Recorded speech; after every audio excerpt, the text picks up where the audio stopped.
안녕하십니까. 독서하는 마라토너 박종필입니다. 이곳은 2014년에 유네스코 세계문화유산으로 선정이 된 사적 57호 남한산성입니다. 남한산성 중에서도 그 당시 지금부터 387년 전 1636년 조선 인조 임금 시대에 우리나라의 치옥의 역사, 병자호란의 역사가 살아 숨쉬고 있는 이곳 남한산성입니다. 남한산성에 그 당시에 지휘소 역할을 했었던 수어장대를 배경으로 촬영을 하고 있습니다. 자, 지금부터 387년 전 1636년 병자호란 당시에 군사 지휘 통제소 조선군의 총사령부 역할을 했었던 수어장대를 배경으로 촬영하고 있습니다. 정말 바람이 시원하게 불고 있습니다.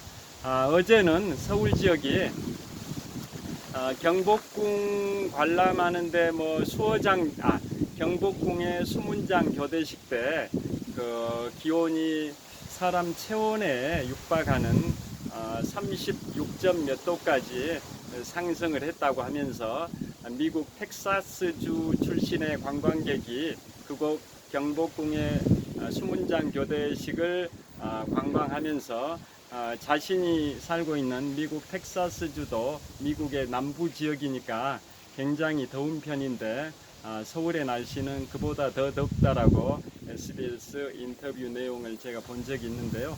어제는 서울 지역이 36도까지 상승을 했습니다. 오늘은 31도까지 일기예보가 나와 있는데요. 이곳 남한산성 해발 고도는 약 460m 정도 됩니다.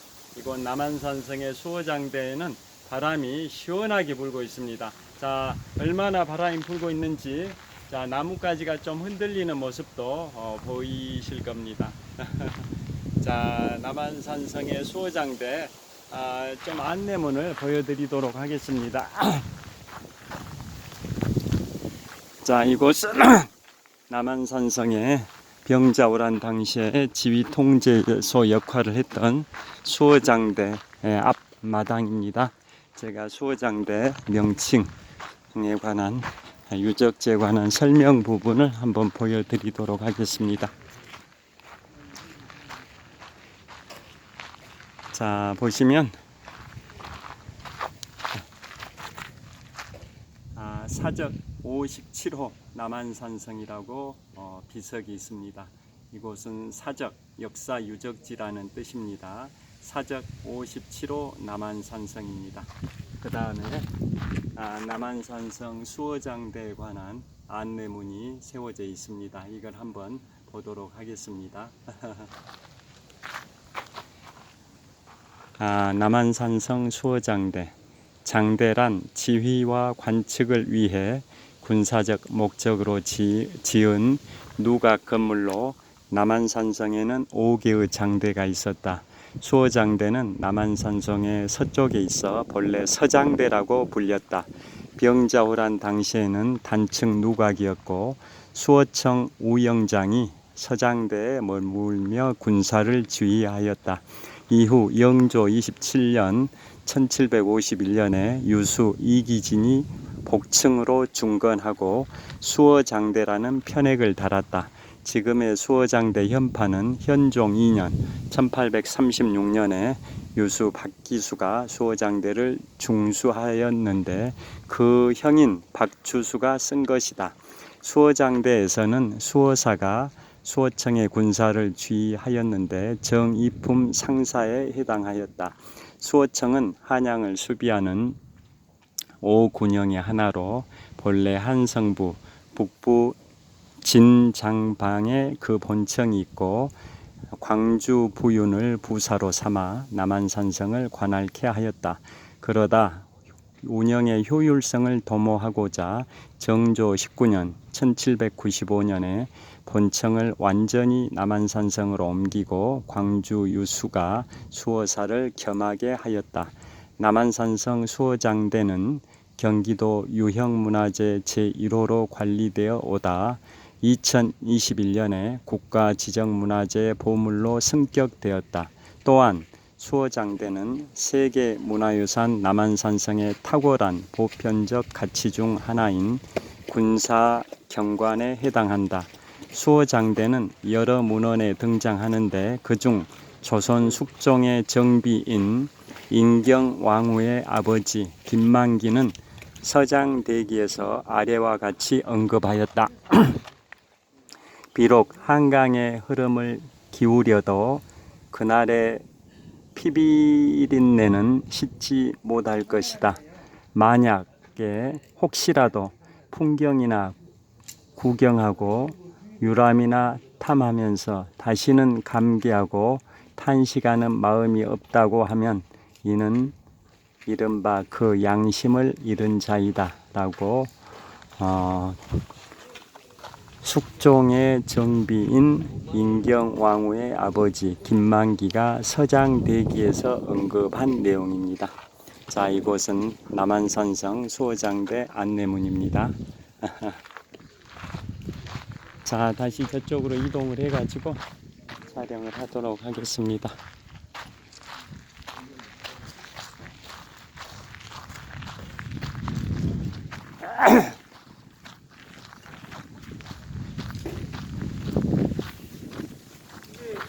자, 수어장대 현판입니다. 자, 다시 이쪽으로 이동해서 계속 말씀을 드리도록 하겠습니다.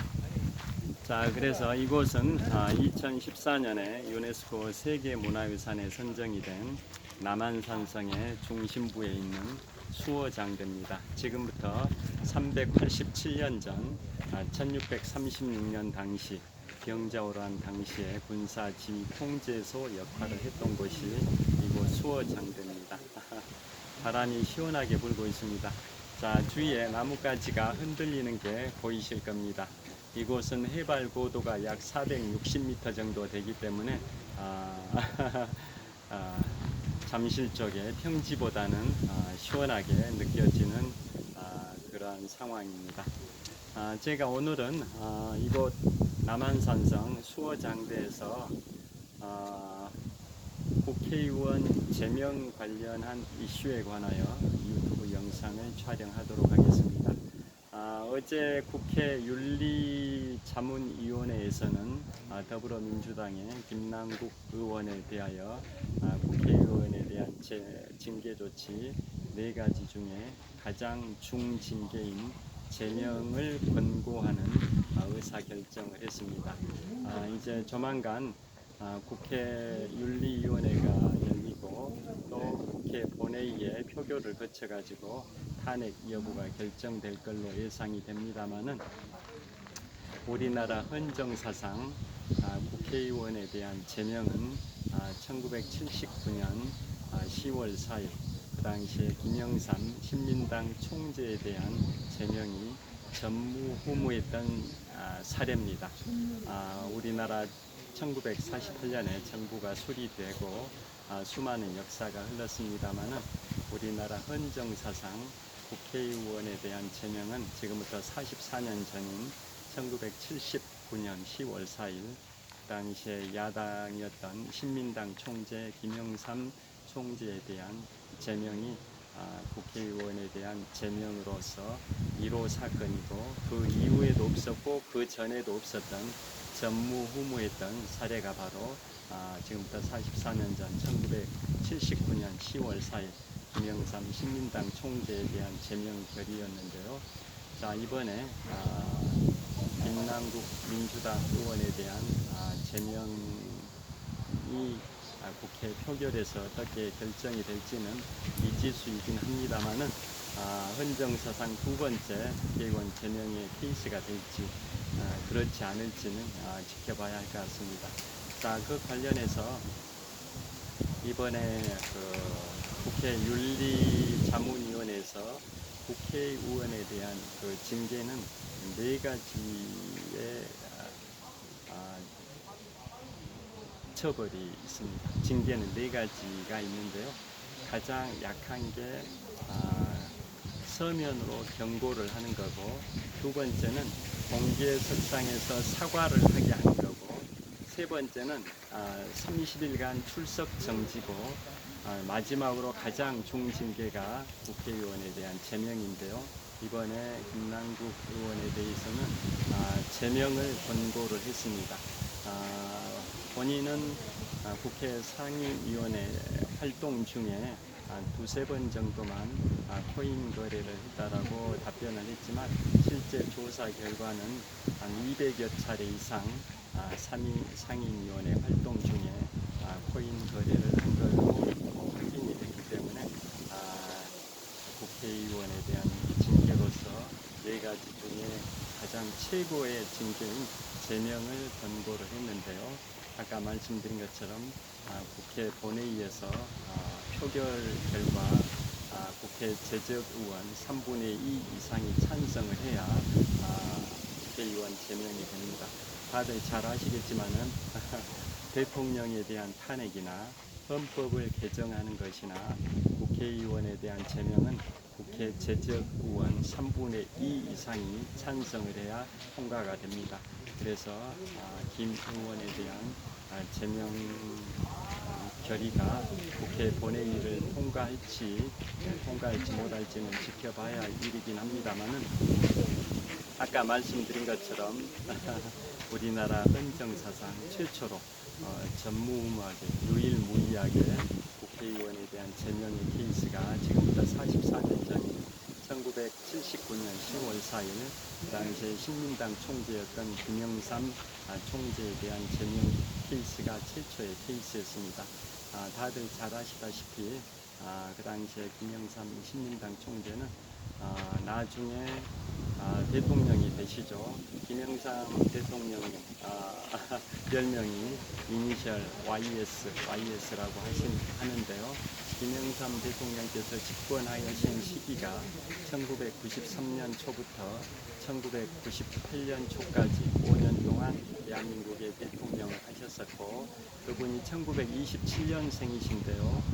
지금부터 8년 전인 2015년 11월 22일에 서거를 하셨습니다.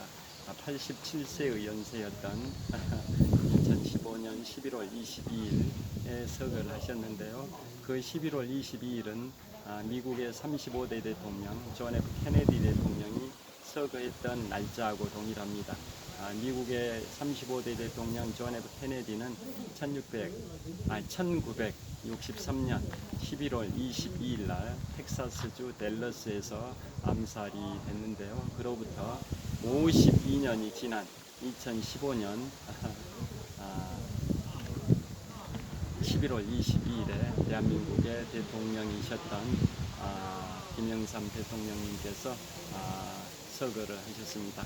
그래서 김영삼 대통령님께서 그 당시만 하더라도 역대 최연소 국회의원에 당선이 되신 경력을 갖고 계셨던 분이신데요. 김영삼 대통령님의 이제 헌정사상 유일무이 전무후무했던 국회의원에 대한 제명이 그 당시에 일어났었던 그 시대적 배경에 관하여 오늘 좀 말씀을 드리도록 하겠습니다. 햇볕이 좀 강렬해서 이쪽으로 잠깐 이동을 해 보도록 하겠습니다. 햇볕이 강렬해서 이쪽에서 촬영을 하겠습니다. 약간 제 얼굴이 어두울 수도 있는데요. 자, 어두울 수도 있는데, 그래서 여기에서 이렇게 한번 촬영을 해 보도록 하겠습니다. 자, 수어장대를 배경으로 계속 촬영을 하고 있습니다. 자, 바람은 시원하게 불고 있습니다. 햇볕은 땡볕이 내리쬐고 있습니다만은, 자, 현재 시각은 2023년 7월 22일 토요일 오전 10시 30분 정도 됐습니다. 2023년 7월 22일 토요일 오전 10시 30분 정도에 이곳 남한산성 수어장대를 배경으로 영상 촬영을 하고 있습니다. 자, 그래서 자, 그 당시에 김영삼 대통령님, 그 당시에는 신민당 총재셨는데요. 그분의 그 제명이 일어났었던 헌정사상 전무후무한 케이스로서 국회의원에 대한 최초 제명 결정이 있었던 그 당시 시대적 상황을 좀 말씀을 드리도록 하겠습니다. 자, 1970년대 하면 제가 초등학교를 다녔던 시절인데요. 1972년에는 유신헌법이라 해가지고 쉽게 말씀드리면 박정희 당시 대통령이 종신제로 죽을 때까지 대통령을 하겠다라는 그 권력욕에 사로잡혀서 유신헌법이라는 걸 만든 게 1972년이었고 그 민주화 운동을 했던 많은 민주열사들, 학생, 시민들이 그러한 유신헌법은 잘못됐다라고 유신헌법을 개정해야 된다라고 그러한 주장을 하거나 거론하는 것 자체가 구속 사유가 됐던 긴급조치 9호가 발동이 됐던 그야말로 군부 독재 시절에 철권 통치가 이루어졌던 시절이 1970년대입니다. 자, 그러한 격동의 시기에 1973년에는 제1차 5.1 쇼크가 있었고 1977년에는 제2차 5.1 쇼크가 있었는데요. 그러는 과정에서 대한민국의 경제는 굉장히 힘들었습니다. 물론 대한민국 경제뿐만 아니라 세계 경제가 두 차례에 걸친 5.1 쇼크로 인해 가지고 엄청나게 힘든 상황이었었는데요. 그로부터 이제 세월이 흘러가지고 1979년 5월에는 1979년 5월에는 드디어 야당이었던 신민당의 총재 경선에서 그 당시에 중도파였던 이철승 씨를 누르고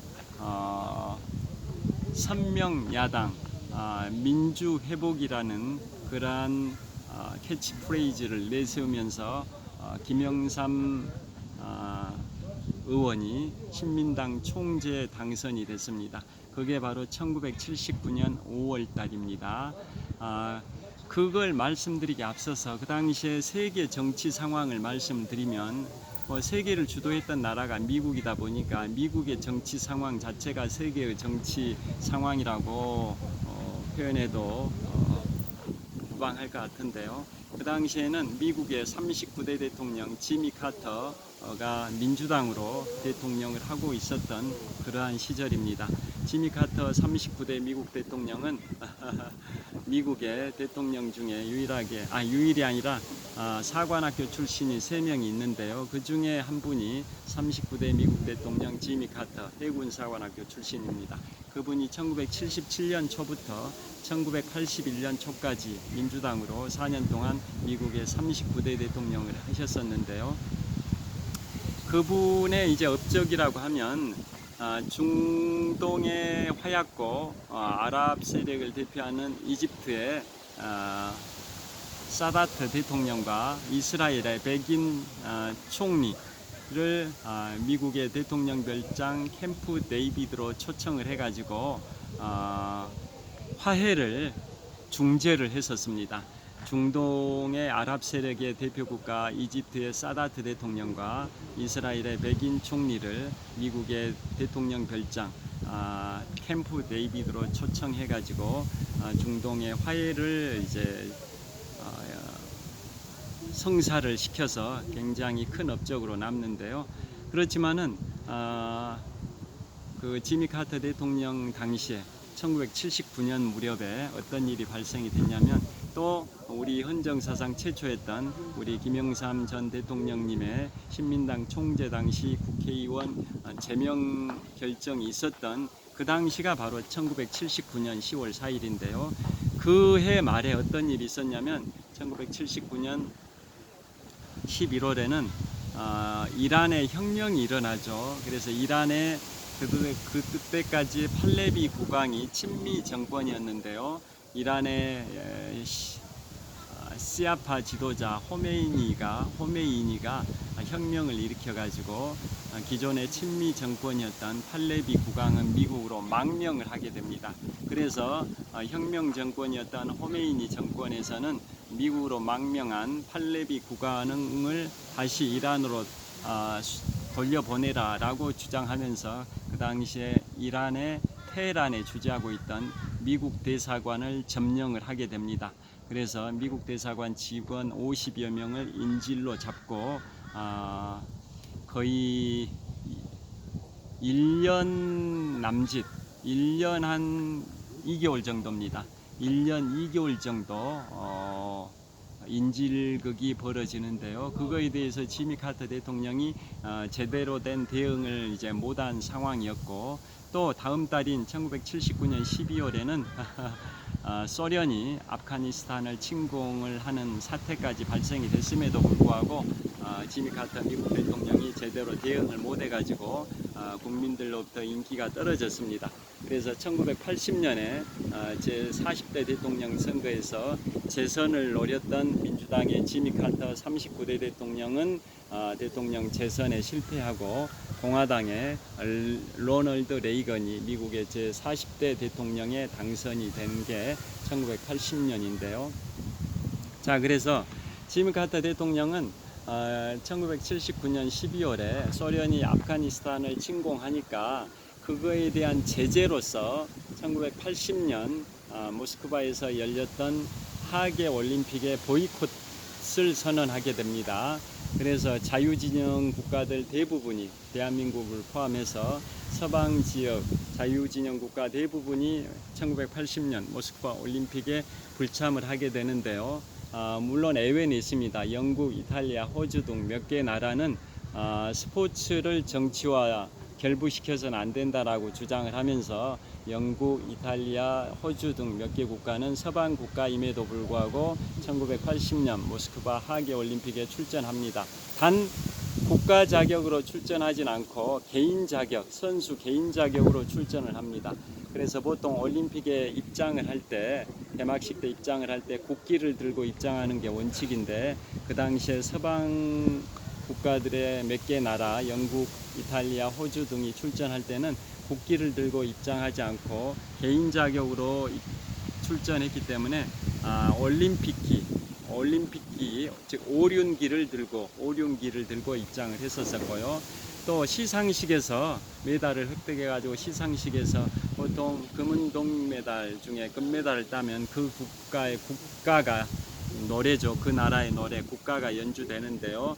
그 당시에 서방 국가들은 국가대표로 출전한 게 아니라 선수 개인 자격으로 출전을 했었기 때문에 금메달을 땄을 때도 그 영국이나 이탈리아, 호주 등의 국가가 연주된 게 아니라 올림픽 찬가가 연주됐었습니다. 그게 1980년 모스크바 올림픽 당시에 서방 국가들의, 자유진영 국가들의 대부분이 모스크바 올림픽에 불참, 보이콧을 했던 게 바로 1979년 12월에 소련이 아프가니스탄을 침공한 것에 대하여 39대 미국 대통령 지미 카터 대통령이 자유진영, 서방진영을 주도해가지고 보이콧을 한 결과 그랬었는데, 예외적으로 영국, 이탈리아, 호주 등은 국가대표가 아니라 개인 자격으로 출전했다라는 말씀이고요. 또 그로부터 4년 후인 1984년 로스앤젤레스 올림픽 때는 공산진영 국가에서 이제 보이콧을 했죠. 일종의 보복이었던 겁니다. 1984년 로스앤젤레스 올림픽 때는 이제 공산 국가들이 소련 주도하에 보이콧을 했었습니다. 그래서 공산 진영 국가들 대부분이 1984년 로스앤젤레스 올림픽에 불참을 했었는데요. 또 예외가 있죠. 그 당시에 동유럽 중에 루마니아, 유고슬라비아, 그 다음에 중국은 보이콧에 동참하지 않고 로스앤젤레스 올림픽에 참가를 했었습니다. 그 당시에 중국과 소련 관계가 안 좋았습니다. 그래서 소련이 주도했던 1984년 로스앤젤레스 올림픽 보이콧은 중국은 그것에 따르지 않았고, 또 동유럽에서도 루마니아, 유고슬라비아도 그 보이콧에 참여하지 않고 로스앤젤레스 올림픽에 참가를 했었습니다. 자, 여하튼 그러한 국제사회의 분위기가 바로 1979년 당시입니다.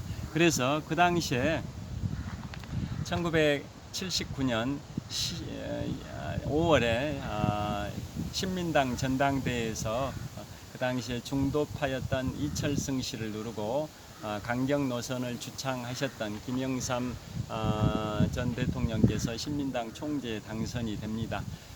그리고 그로부터 3개월 후에 YH 사건이 발생이 됩니다. YH 사건. YH 사건이 뭐냐면 1979년 8월 9일부터 8월 11일 새벽 2시까지 약 40여 시간 동안 진행됐었던 한국노동운동사에서 큰 사건이 바로 YH 사건인데요. 그 YH 사건은 뭐냐면 그 당시에 가발, 머리에 쓰는 가발을 제조하는 회사가 YH 무역이었습니다. 자, 그 YH 무역에서는 그 회사가 무분별하게 그 사세를 확장하는 그 무리한 투자를 하는 과정에서 횡령 사건이 발생이 됐고 급기야는 사업장을 폐쇄하는 사건으로까지 전개가 됩니다. 그래서 사업장이 폐쇄돼 버리니까 노동자들은 회사 운영의 정상화와 생존권 보장을 주장하면서 그 당시에 서울시 마포구 도화동에 있던 야당인 신민당의 당사, 신민당 중앙당사를 점거하고 거기에서 40여 시간 동안 점거 농성을 했었던 겁니다.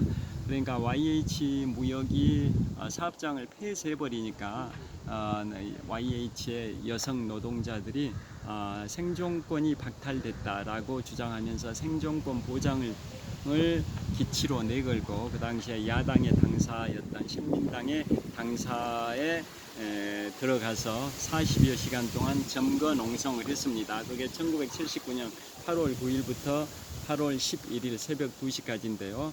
그 과정에서 김영삼 신민당 총재가 그걸 이제 묵인을 했다 내지는 그 지원을 했다라고 이제 그 정부에서는 생각을 했었던 거고 그래서 그 당시에 정부에서는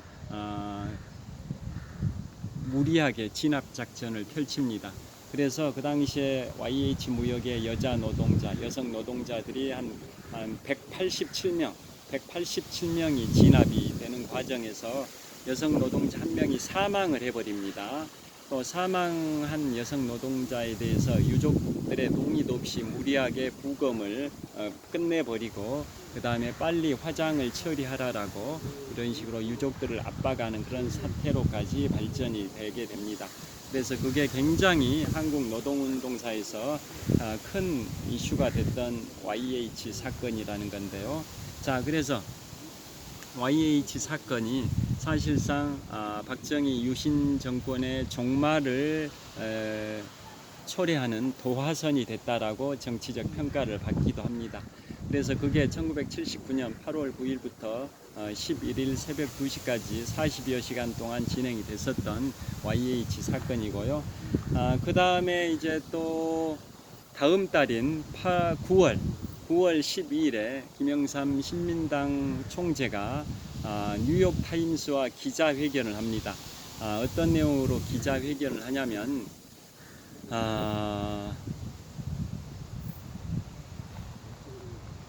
국민과 괴리되는 소수의 독재 정부와 민주주의를 열망하는 다수의 국민들 중에서 미국은 한쪽을 선택해서 대한민국의 민주주의를 지켜줘야 된다. 이를 위해서 미국은 대한민국에 대한 원조를 중단해야 한다. 그런 취지의 인터뷰를 했습니다. 그러니까 유신 독재 정부는 소수의 군사 독재 정권이고 그에 대하여 수많은 시민들, 대다수의 국민들은 민주주의를 열망하면서 항쟁을 하고 있다. 그래서 미국은 민주주의를 열망하는 대다수의 국민들과 소수의 군사 독재 정부 중에서 한쪽을 선택을 해야 된다. 결국은 대다수 국민들을 선택해야 된다. 그래서 대한민국의 민주주의를 지켜줘야 된다라는 취지로 인터뷰를 했고 또 이를 위해서 미국이 대한민국에 대한 원조를 중단을 해야 된다. 그래야 군사정부가 정신을 차리고 민주주의를 민주주의를 주장하는 국민들을 정치 탄압하지 않을 것 아니냐, 뭐 그런 취지로 1979년 9월 12일 날 뉴욕 타임스와 신민당 김영삼 총재가 인터뷰를 했고, 그게 4일 후인 9월 16일에 뉴욕 타임스에 보도가 됐습니다. 그것에 대하여 여당이었던 민주공화당과 유신정우회에서는 김영삼 당시 신민당 총재를 탄핵하기로 제명하기로 결정을 내립니다. 그래서 여당이었던 민주공화당 그리고 유신정우회 국회의원 총 159명이 주도해가지고 야당의 총재였던 김영삼 국회의원에 대한 제명을 결의를 하게 됩니다. 그래서 물론 그 당시에도 국회 재적의원 3분의 2 이상이 찬성해야 국회의원을 제명할 수 있는 그러한 헌법 조항이 있긴 했었는데요. 그 당시에 여당이었던 민주공화당과 유신정우회 이 의원들 숫자가 3분의 2 이상에 해당이 돼가지고 야당 총재였던 신민당 총재 김영삼 총재에 대한 제명이 통과가 됩니다. 그거에 대한 항의로 그 당시에 야당이었던 신민당 국회의원 66명과 또 민주통일당 국회의원 3명 이런 분들이 국회의원 총사퇴를 선언하면서 사퇴서를 제출하기도 한 정치파동이 일어났었습니다. 또 김영삼 그 당시에 신민당 총재께서 또 명언을 남기게 됩니다. 무슨 명언을 남기냐면, 한순간을 살기 위해서 영원히 죽는 길을 선택하진 않겠다. 자, 그걸 반대해서 그러면 영원히 살기 위해서 한순간 죽는 것을 선택하겠다라는 명언을 남겼었고요. 그 다음에 닭의 목을 비틀어도 새벽은 온다 라는 말씀을 남기기도 했습니다. 한순간을 살기 위해서 영원히 죽는 길을 선택하지 않겠다. 반대해서 가면 영원히 살기 위해서 한순간을 죽는 길을 선택하겠다. 닭의 목을 비틀어도 새벽은 온다 라는 명언을 남기신 게 바로 1979년 10월 4일 대한민국 헌정사상 최초로 전무후무하게 유일무이하게 국회의원에 대한 제명이 결정됐었던 1979년 10월 4일 그 직후에 김영삼 당시 신민당 총재께서 하셨던 말씀입니다. 자, 그로부터 불과 열흘 정도 지난 바로 1979년 10월 16일부터 20일까지 5일 동안 부마 민주항쟁이 발생이 됩니다. 부마 민주항쟁.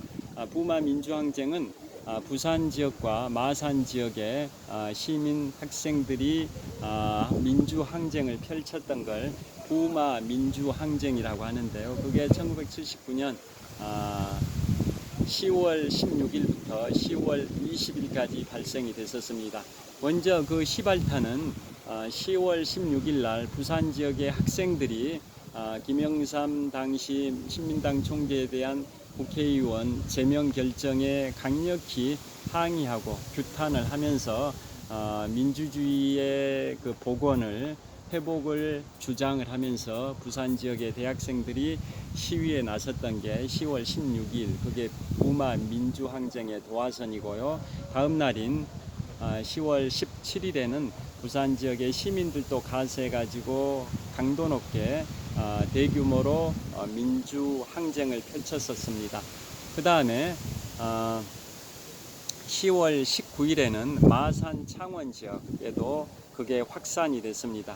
지금은 창원시가 마산시, 진해시, 창원시가 통합돼 가지고 지금은 하나의 시로 창원시, 창원 특례시죠. 인구 100만 명 이상이 넘는데도 광역시가 못된 전국의 4개 시가 특례시가 됐는데요. 창원시, 고양시, 용인시, 수원시 이 4개 시가 인구 100만 명 이상이 넘는데도 광역시가 안 된 도시였는데 2년쯤 전에 특례시로 승격됐다라는 거 아실 겁니다. 경남도청 소재지가 있는 창원시 그곳 그 당시 지금부터 44년 전입니다. 지금부터 44년 전인 1979년 10월 하순 당시에는 창원, 마산, 진해가 다 분리됐던 그런 시절입니다. 그래서 부마 민주항쟁이 1979년 10월 16일에 부산에서 시작이 됐었고 19일에는 이제 마산, 창원 지역까지 확산이 됐었습니다.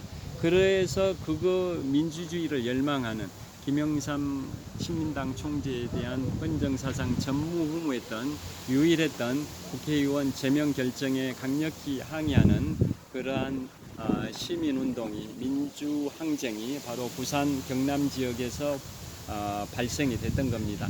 그래서 정부에서는 10월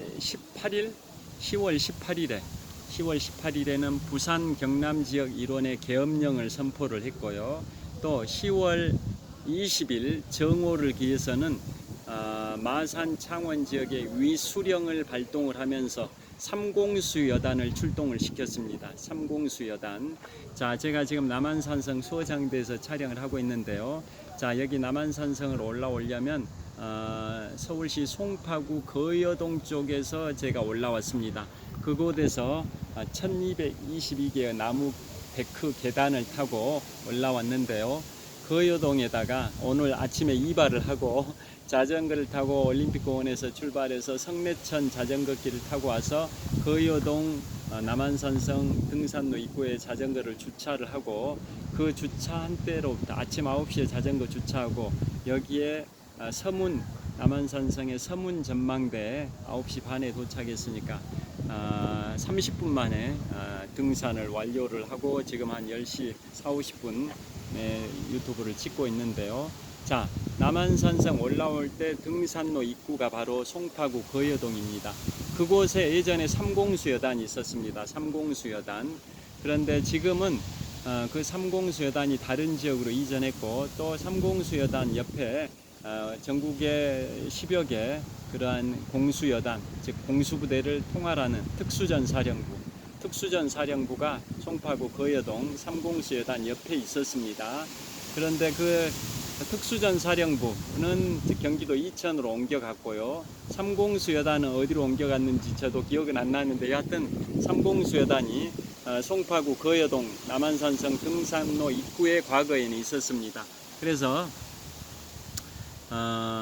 그 1979년 10월 20일 날 정오를 기해 가지고 마산 창원 지역에 위수령을 선포를 하면서 삼공수여단을 출동을 시켰었습니다.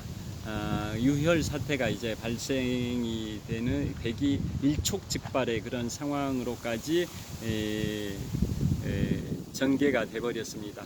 자, 그게 바로 1979년 10월 16일부터 10월 20일까지 5일 동안에 있었던 부마 민주항쟁, 즉 부산 마산 지역의 민주항쟁입니다. 자, 그래서 그 부마 민주항쟁으로 인해 가지고 엄청난 민주주의를 열망하는 그런 민주화 운동이 발생이 됐었고요. 그래서 그것에 대해서 여러분들께서 한국 영화 남산의 부장들이라는 영화 보셔서 뭐 아시는 분들은 아시겠습니다만 영화배우 이병헌 씨가 그 당시에 김재규 중앙정보부장 역할로 나오지 않습니까? 김재규 중앙정보부장 역할로 나오는 분이 바로 영화배우 이병헌 씨. 영화 제목 남산의 부장들 영화에 자세히 묘사되는데요.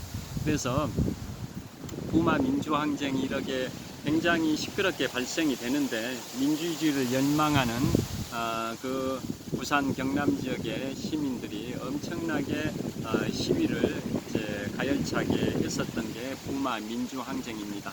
그런데 박정희 대통령은 중앙정보부장 김재규를 통해 가지고 빨리 진압을 시키라라고 하는데 김재규 당시 중앙정보부장은 너무 무리하게 진압해서는 안 된다라는 주장을 펼쳤었고 또 차지철 대통령 경호실장은 또 대통령 편에 서가지고 다 탱크로 밀어붙여 버려야 된다. 뭐 이런 식으로 강경하게 주장을 한 반면에 김재규 중앙정보부장은 국민들을 그렇게 탱크로 밀어붙일 수는 없다. 뭐 그런 취지로 맞서는 거죠. 그래서 그게 서로 갈등이 이제 확대되면서 바로 12.6 사태가 발생된다라는 거 다 아실 겁니다. 자, 부마 민주항쟁이 1979년 10월 16일부터 10월 20일까지 5일 동안 진행됐고, 민주항쟁이 결국 진압이 됩니다. 진압이 되고 나서 6일 후인 10월 26일 날 서울 궁정동 안가에서 12.6 사태가 발생이 됐다라는 거 아실 겁니다. 그 당시 김재규 중앙정보부장이 차지철 대통령 경호실장과 박정희 대통령을 암살했던 대통령 시해 사건이라는 12.6 사건이 발생이 됩니다. 그래서 이런 일련의 과정을 보시면 결국은 1979년 우리 역사에 있어서 유신 정권이 종말을 고하는 이제 사공화국이 끝나고 제5공화국이 시작이 되는 그러한 분기점이 되는 그게 바로 1979년 격동의 시기인데요. 그래서 결국은 이 정리를 하면은 1979년 5월에 신민당 총재로 김영삼 전 대통령이 신민당 총재로 당선이 되고, 석 달 후인 8월 9일부터 11일까지는 YH 사건이 발생이 되고, 또 다음 달인 9월 12일에는 김영삼 신민당 총재께서 뉴욕타임스와 기자회견을 하면서 미국 정부는, 그 당시에도 미국 정부는 한국 정부에 대해서 정치 탄압으로 인한 인권 탄압을 이유로 해가지고 굉장히 한미 관계는 안 좋았었습니다. 지금 계속 미국이 북한 정권을 압박하기 위해서 북한을 인권 탄압 국가로 계속 명부에다 올리고 있듯이, 지금부터 44년 전인 1979년 당시에도 미국의 카터 정부는 유신 정권에 대해서, 박정희 철권 통치 독재 정권에 대해서 인권 탄압 등을 이유로 해가지고 한미 관계가 안 좋았었습니다. 그런데 이제 김영삼 당시 신민당 총재께서는 1979년 9월 12일 뉴욕타임스 인터뷰를 통해 가지고 미국 정부가 더더욱 공개적이고 적극적으로 한국의 독재 정부에 대해서 압박을 가해야 되고, 또 한국에 대한 지원을, 원조를 중단을 해야 유신 정권이 정신을 차리고 민주주의 회복을 위해서 좀이라도 노력을 할 거 아니냐, 뭐 그런 취지의 9월 10일 뉴욕타임스 기자회견을 했고, 그게 9월 16일에 언론에 뉴욕타임즈에 공개가 됐고요. 그거에 대해서 10월 4일 날 여당이었던 민주공화당과 유신정의회의 국회의원 159명이 주도를 해가지고 대한민국 헌정사상 최초로 전무후무 유일무이하게 김영삼 신민당 총재, 김영삼 국회의원에 대한 제명이 통과가 돼버렸었습니다. 자, 그래서 그거에 대한 항의가 확산이 되면서 신민당의 본거지였던 부산 지역, 경남 지역에서 바로 1979년 10월 16일부터 20일까지 부마 민주항쟁이 발생이 됐고, 그게 결정타로 작용이 돼서 12.6 사태가 발생이 됩니다.